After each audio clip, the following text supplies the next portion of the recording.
Vamos subir agora Marcos Coimbra, tudo bem? Cientista político, diretor do Vox Populi. Seja muito bem-vindo à nossa live hoje. Eu agradeço o convite, estou satisfeito de voltar aqui a conversar com vocês. Tudo bem, Marco? Prazer falar contigo também. Marcos, deixa eu já ir começar pelo tema quente, né? O tema quente é alalaú, é um carnaval. Eu era uma das pessoas que coloquei essa preocupação aqui, estava comentando há uma semana passada, dizia, olha, a escola deve cair, esse vai ser usado pelo bolsonarismo como a queda do Lula, e pode ter algum problema ali no meio do desfile que eles consigam fazer o que fizeram, por exemplo, no Ele Não. Eu não citei o Ele Não, mas foi exatamente o que eles fizeram, né? Ressignificaram o Ele Não naquele ano de 2018. Mas também tenho dito, e aí eu queria te ouvir, que eu estou muito preocupado, isso não vai decidir a eleição nem para o bem nem para o mal. O carnaval ficou, passou, estão fazendo um bruto estardalhaço, porque parece que tem uma pesquisa da Faria Lima, onde a reprovação do Lula aumentou 2 pontos. Eu queria te ouvir em relação a isso, Coimbra. Bom, Renato, você sabe, todo mundo, nós todos sabemos que o Brasil é o Brasil, e nós temos uma sociedade que tem uma relação muito, digamos assim, crítica com a política.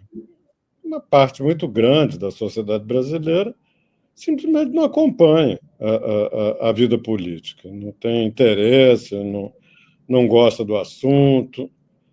E uma parte dela, dessa maioria, sequer vai votar. Ou se vai, vota branco, vota nulo, e daí nós estamos com essa taxa já tem alguns anos, que fica perto entre 25% e 30 e poucos por cento da sociedade que simplesmente não participa da vida política. Agora, tem uma parte dessa maioria que compartilha esses sentimentos em relação à política, o desinteresse, a desinformação, mas vai votar. Essa é a parcela que costuma resolver a eleição. Não é de esquerda, não é de direita, não é contra Lula, não é a favor de Bolsonaro, não é a favor de Lula.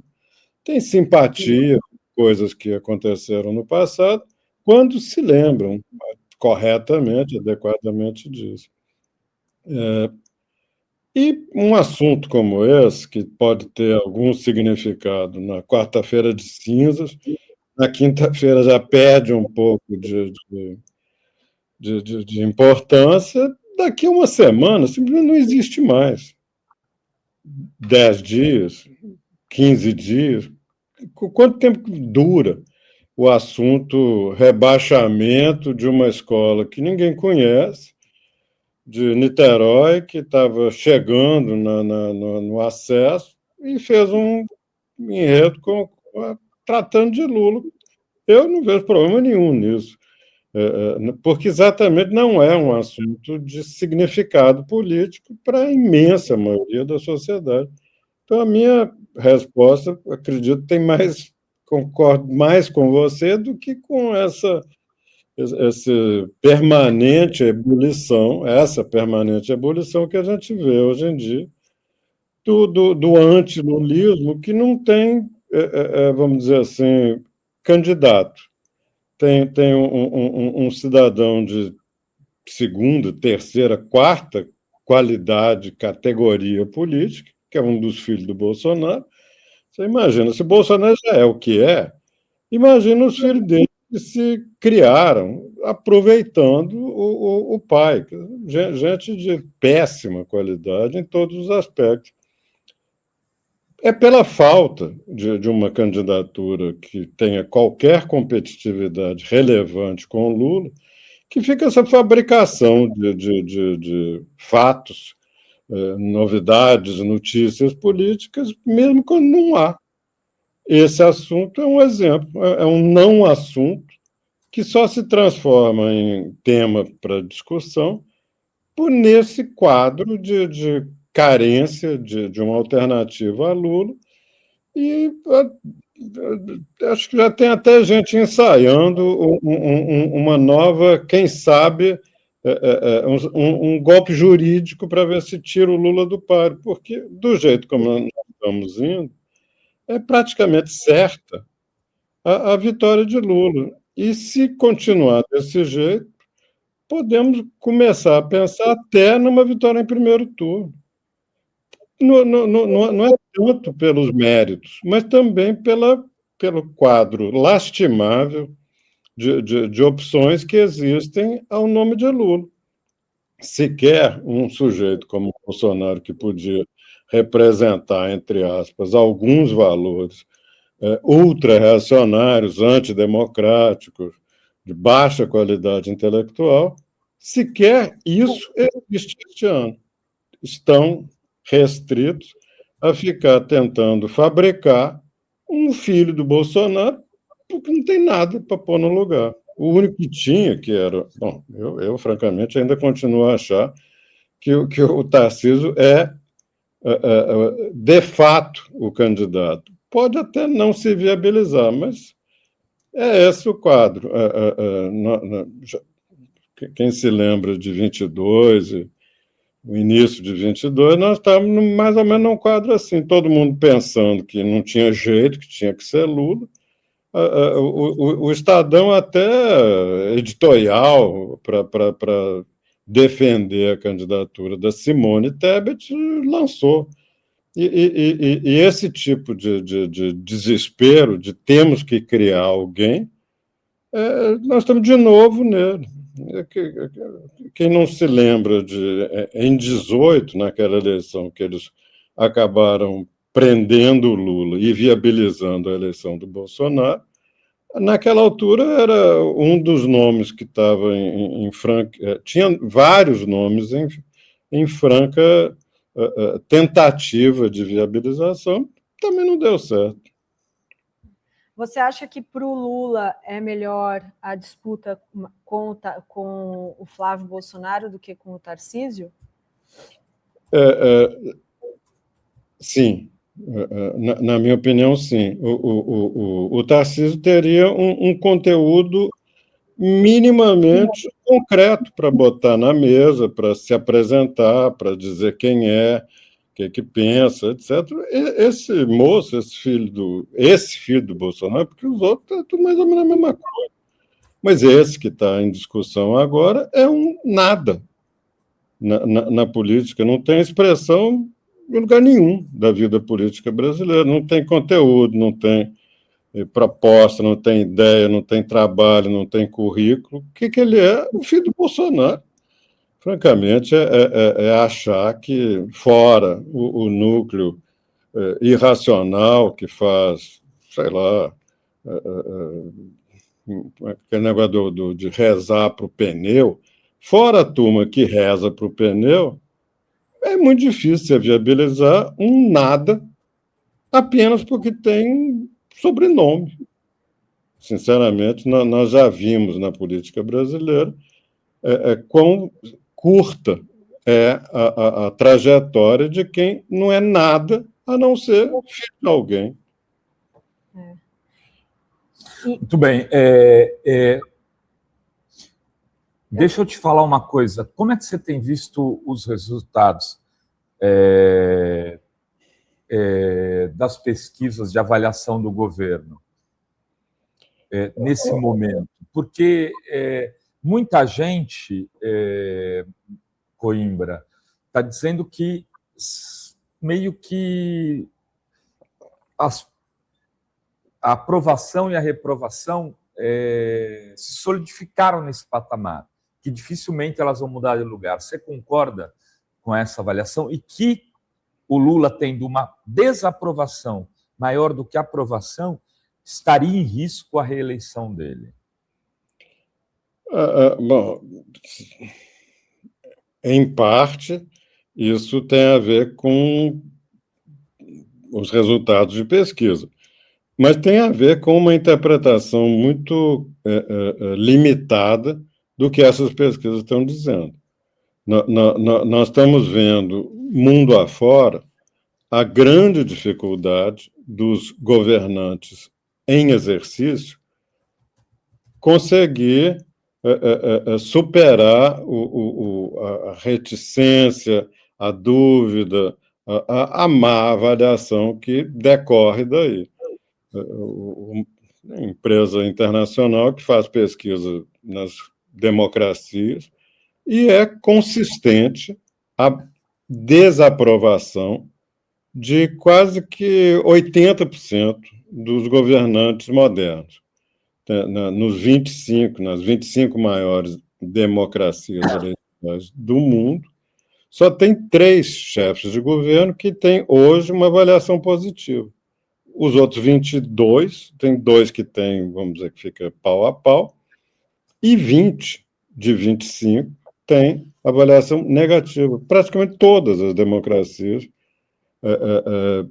mais tradicionais, na Europa, nos Estados Unidos, Canadá, e assim sucessivamente. Então, existe um problema novo, uma realidade nova, que eu não sei se é para ser considerado um problema, mas é uma realidade nova. Nas condições atuais de mobilização de informação exacerbada, todo mundo acha que tem que ter uma opinião, porque, sei lá, recebe todo dia, toda hora, um apelo para que tome uma posição. O fato é que, tirando o Modi, o governante indiano, a Cláudia, da presidenta do México, e o Milei, que até agora, até ontem, eu não sei se ele vai resistir com níveis razoáveis de avaliação positiva como ele tinha, e nota que razoável hoje é 60, 62, 65, não existe mais, em lugar nenhum do mundo, governantes com 85% de aprovação, como o próprio Lula teve quando ele estava no segundo governo, antes da eleição da Dilma. Então, essa realidade nova, que pode ter várias explicações, tanto relativas à performance dos próprios governos, que caíram em todos os lugares do mundo, o que era normal nas democracias, que era haver uma oferta ampla de bens públicos, políticas sociais realizadoras, dinheiro para fazer isso, não tem mais. Este capitalismo de hoje tem muito menos dinheiro para isso. Ao contrário, tem cada vez menos dinheiro para educação, para saúde, para bem-estar, para habitação, até na Escandinávia.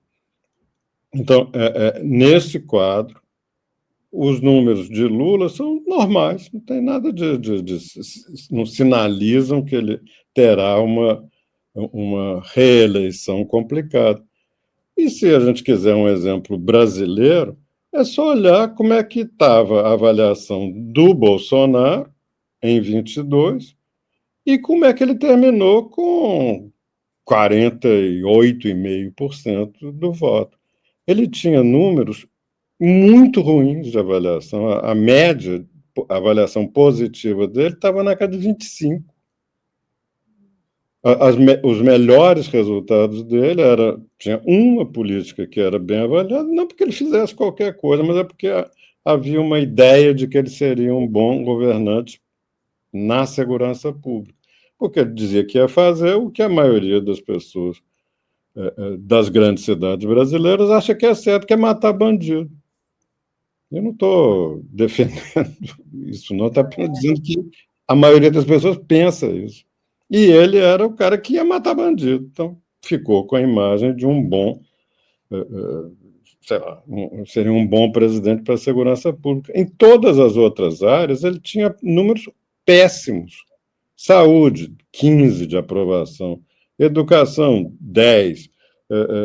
Emprego, 15. Ele não passava disso. E fez um trabalho horripilante em todas essas áreas. Pois bem, chegou no final, comprovando que avaliação de governo e voto tem cada vez menos relação, chegou no final com os 48,5%, que assustou todo mundo, pensando, não, realmente o povo brasileiro gosta de governador de terceira qualidade. O Coimbra, pode ver se eu posso estar me equivocando, mas eu acho que na grande maioria das vezes o governante ele tem a vantagem de, na campanha, crescer. É difícil quem está no governo, principalmente com campanha estruturada em todos os meios de comunicação, cidade grande, ou governo de estado, ou na federação, ele não crescer, né, durante a campanha. Exatamente. Ele tem a máquina também, tem todo o governo. Mesmo Lula, em 2006, cresceu na campanha. Em 2000 que é o que aconteceu com o Bolsonaro. Bolsonaro cresceu não porque ele estivesse fazendo, no final, as pessoas disseram, pensando bem, o Bolsonaro foi um presidente, sei lá, razoável. Não, as pessoas continuaram achando uma porcaria de presidente, mas com a informação de que ele garantia para todo mundo que ia aumentar o Bolsa Família e aumentar o auxílio emergencial, aprovou em setembro uma prorrogação do auxílio emergencial de 5 meses, ou seja, ele estava garantindo que continuaria o auxílio emergencial já depois do fim do mandato dele. Vale gás, vale gasolina, taxista, caminhoneiro, ele abriu o cofre e atraiu uma parte desse eleitorado que não acredita em política, não se informa, não estava nem sabendo o que estava acontecendo, e diz, poxa, afinal de contas, não é tão ruim esse cara, não, eu vou votar nele. Então, paradoxalmente, o Bolsonaro acabou sendo bem votado por uma parte do eleitorado que não tinha nenhuma simpatia ideológica com as teses da direita, porque ele era a favor disso, a favor daquilo, não, apenas porque ele estava prometendo um monte de coisa. Eu sou muito cético com relação a essa vinculação entre boa avaliação de governo e voto, e acho que o que até outro dia nem existia na gramática da política brasileira, no vocabulário da política brasileira, que é a palavra incumbência, nós estamos vendo hoje quão importante é estar no governo, fazer as coisas de um governante, até inventar coisa, como o Bolsonaro cansou de inventar naquele final de primeiro turno e na transição do primeiro para o segundo. Pois bem, é esse tipo de incumbência que pesou e que é a grande explicação para o Bolsonaro ter tido aquela performance. Tem nada a ver com ideologia, tem nada a ver com tese da direita, pauta ideológica, pauta religiosa. A parcela do eleitorado, mesmo o eleitorado evangélico, que vota por essas razões, é minoritária. A nossa sociedade tem uma relação cada vez menos próxima com a política. E esse é um problema grave, mas é um problema que, neste momento, não está nem sequer sendo considerado, deixa para lá. Nós vamos fazer uma eleição como fizemos as outras, com uma realidade diferente da que tivemos em 22. Lá, quem tinha que convencer de que se ganhasse faria coisas era o Lula. Agora não. Quem tem que... E não é nem o Bolsonaro, que teve vamos dizer assim, ter uma certa... um certo direito de dizer aquilo que eu fiz, eu vou fazer de novo. Agora não tem nada disso. Tem um filho dele que vai assumir para dizer assim, não, eu vou fazer igual o papai. Sinceramente,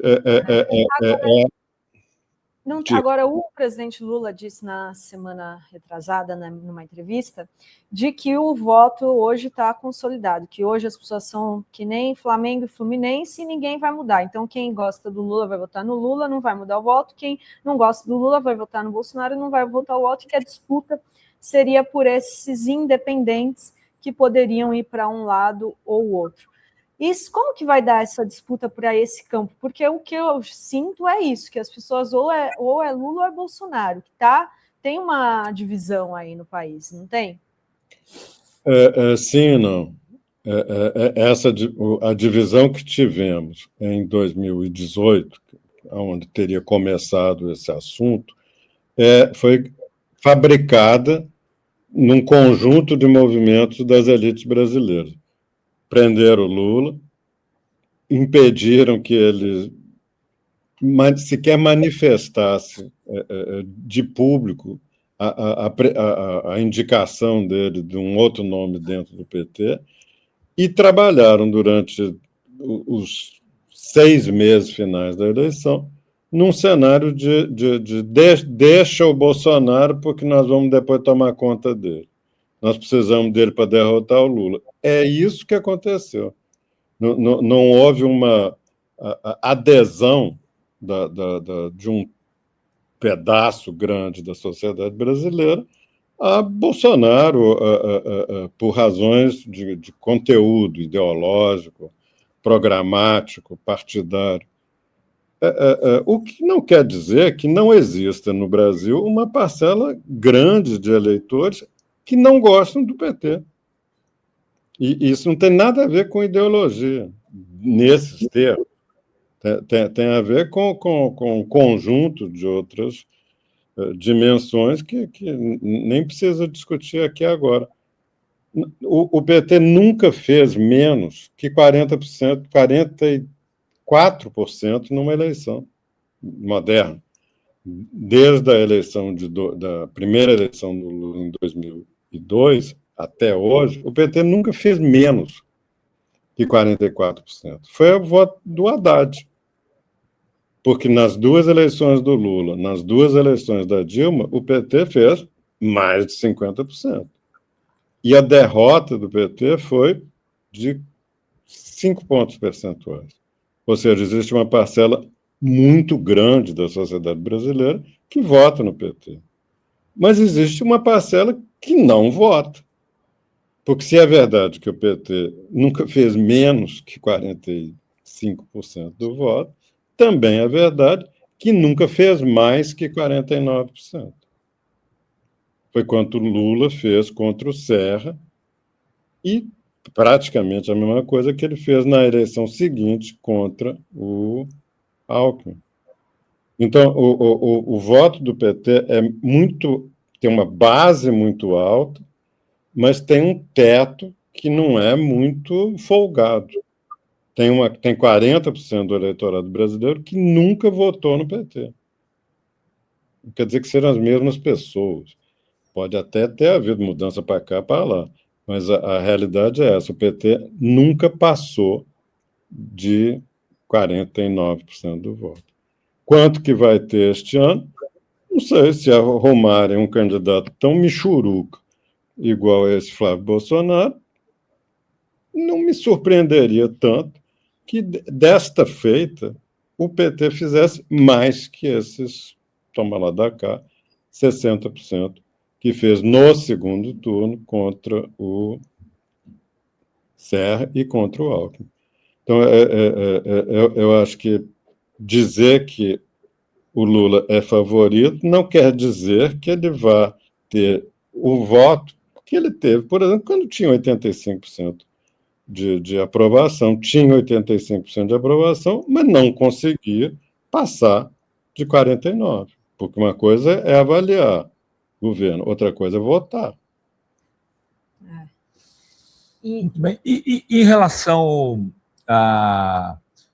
ao Senado e à Câmara Federal, Coimbra, você tem receio de que o bolsonarismo consiga mesmo fazer maioria no Senado, por exemplo? É perfeitamente possível, Rafael. perfeitamente possível, porque,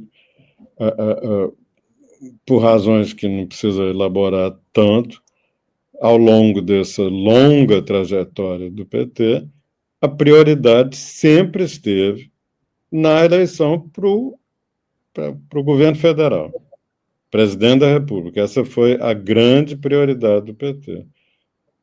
Não vou, eu não sei dizer se é certo ou errado. O que eu sei dizer é que o PT construiu uma trajetória admirável nos países do terceiro mundo, conseguir o que ele conseguiu, estavelmente, ao longo de 50 anos, chegar nesse ponto a que chegou.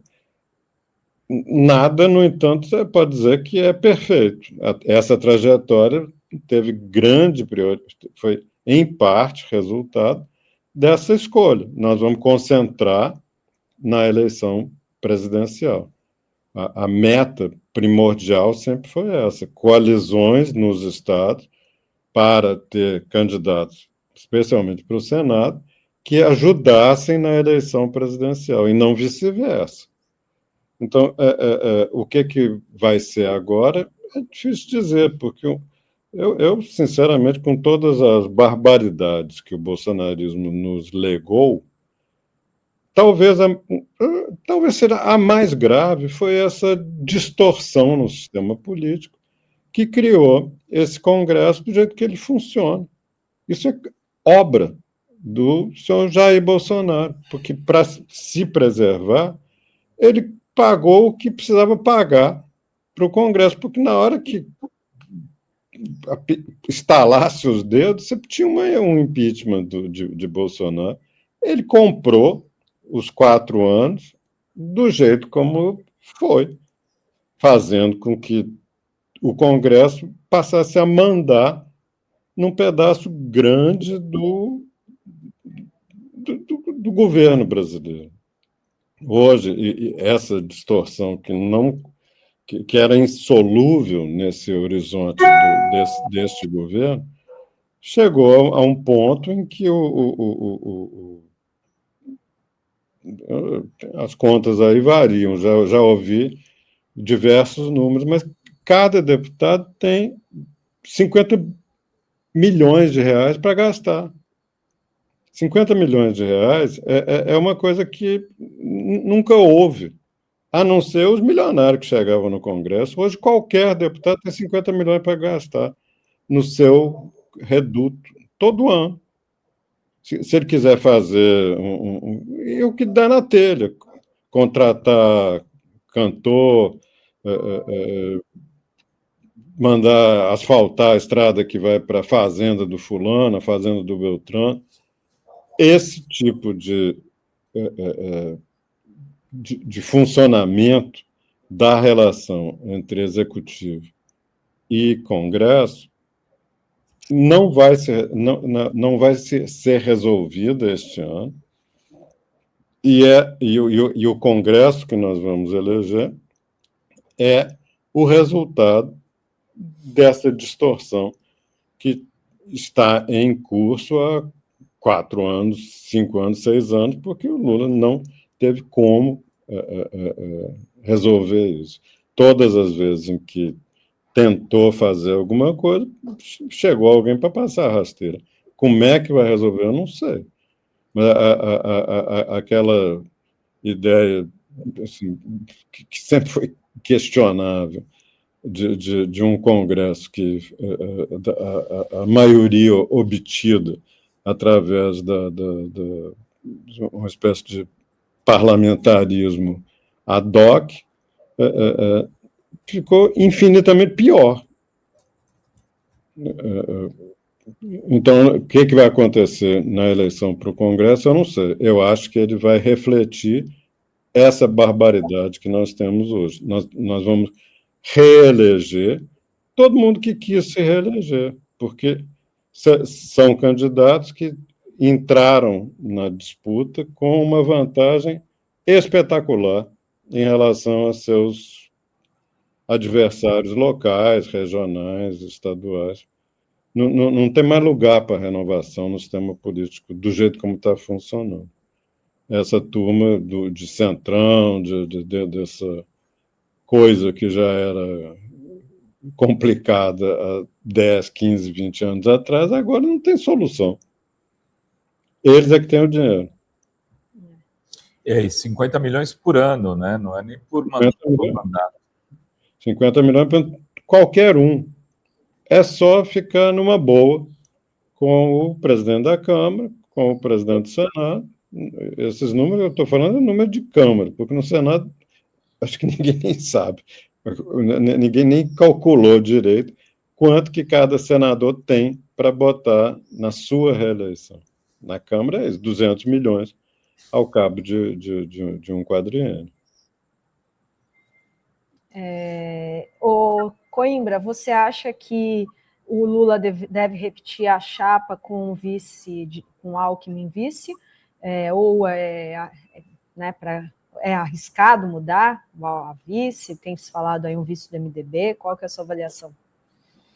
Eu não sei dizer, isso é uma questão de economia interna do sistema político. A relação com o Congresso, que está associada a essa escolha. Do ponto de vista puramente eleitoral, é inteiramente irrelevante.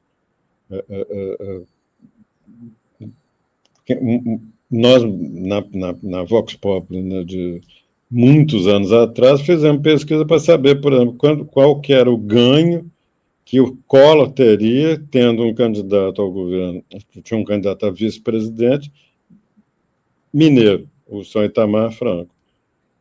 Em Minas Gerais, faltando um mês e meio para a eleição, 70% do eleitorado não sabia quem que era o candidato a vice do Collor, apesar de ser um político de Minas Gerais que tinha disputado 3 eleições majoritárias ultimamente, candidato ao governo, candidato ao Senado, eleito, enfim, partido do candidato a vice-presidente e nada, é quase a mesma coisa. Não vou dizer que é igual, não é. Pode ter aqui, ali, acolá, alguém que vai votar porque o candidato a vice é do partido A ou do partido B, mas eu, francamente, não sou capaz de estimar o que isso representa. O relevante é para dentro. É para dentro do sistema político, e não para fora, não para o consumo do eleitorado. Não ganha nem perde nada com isso. Já que você falou de Minas, aí para a gente fechar aqui nossa conversa hoje, vamos a Minas, que eu imagino que é onde você está nesse momento, né? Como é que está aí Minas, que é sempre o fiel da balança? Né? Quem ganha em Minas leva, a gente costuma brincar com isso, né, Coimbra? Quem ganha em Minas dessa vez? É o Lula de novo? Sim. A chance de ganhar é muito grande. Eu tenho que reconhecer que andei estimando mal o que era esse fenômeno vamos dizer assim, da ascensão de um tipo de candidato em Minas Gerais que nunca não fazia parte da história política mineira. Esse Zema, o tal do Cleitinho, o senador, esse outro deputado espetacularmente bem votado em Minas, o Nicolas, não sei qual que é a pronúncia do nome do cara, são exemplos de políticos que nunca fizeram parte vamos dizer assim, da turma de primeira qualidade da política mineira. É gente de muito má conformação intelectual, ideológica, partidária. Então, eu não sei, francamente, eu acho que é mais provável que Minas se reaproxime de uma tradição de um laboratório de bons políticos, cheio de gente de boa qualidade, e ao invés de continuar a insistir nesse tipo de político de segunda ou terceira categoria. Acho que isso significa que Lula pode voltar a ter uma boa performance em Minas, melhor do que foi do ano passado, em que ele ganhou por um fiapo de cabelo, né? Muito bem. Muito obrigado, Coimbra. Prazer falar contigo sempre. Vamos conversar muito esse ano, porque esse ano é ano de eleições. É um ano um pouco descrente do que nós vamos ter pela frente. Se nós não tivéssemos o Lula nessa eleição, ia ser uma calamidade. É uma coisa extremamente importante para a vida política brasileira que um cidadão, que um estadista como ele, esteja ainda podendo disputar a eleição. Ele não é eterno, ele sabe que as coisas passam na vida, mas ele ainda é a melhor opção que a gente tem. Eu acho que qualquer país do mundo ficaria hoje muito satisfeito. Qualquer eleitor de boa cabeça, democrata, com uma visão minimamente social do que deve ser a vida política, estaria muito satisfeito tendo Lula como uma opção para votar. Imagina se nós tivéssemos o que os americanos tiveram na última eleição, um personagem grotesco como esse Trump, e mundo afora, tantos outros. Vida dura pela frente. Valeu, Coimbra. Grande abraço para ti e tudo de bom. Obrigado a vocês. Um abração. Tchau, tchau. Tchau, tchau.